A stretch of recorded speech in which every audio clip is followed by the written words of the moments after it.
పుట్టాడా? December 25వ తారీఖున పుట్టాడని చాలామంది అనేక రీతులుగా అంటూ ఉంటున్నారు. ప్రియక చరిత్రలో యేసుక్రీస్తు ప్రభువారు పుట్టినప్పుడు కాలము 2గా విడిపోయిందండి.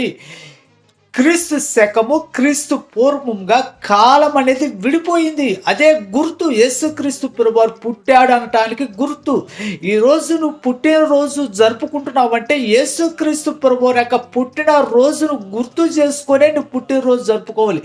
క్రీస్తు శకాన్ని నువ్వు గుర్తు చేసుకొనే నువ్వు పుట్టినరోజు జరుపుకోవాలి. ఎవరైనా సరే ఈ భూమి మీద ఉన్న ప్రతి ఒక్కరు ఎవరైనా సరే, వారు ఎంతటి వారైనా సరే, గొప్పవారైనా సరే, ఉన్నత స్థానంలో ఉన్నవారు సరే, యేసుక్రీస్తు ప్రభువారిని అంగీకరించకుండా ఉండిన వారైనా సరే, ఎవరైనా సరే, యేసుక్రీస్తు ప్రభువారి యొక్క పుట్టిన రోజు ఆ డేటును జ్ఞాపకం చేసుకునే నువ్వు పుట్టినరోజు జరుపుకోవాలి.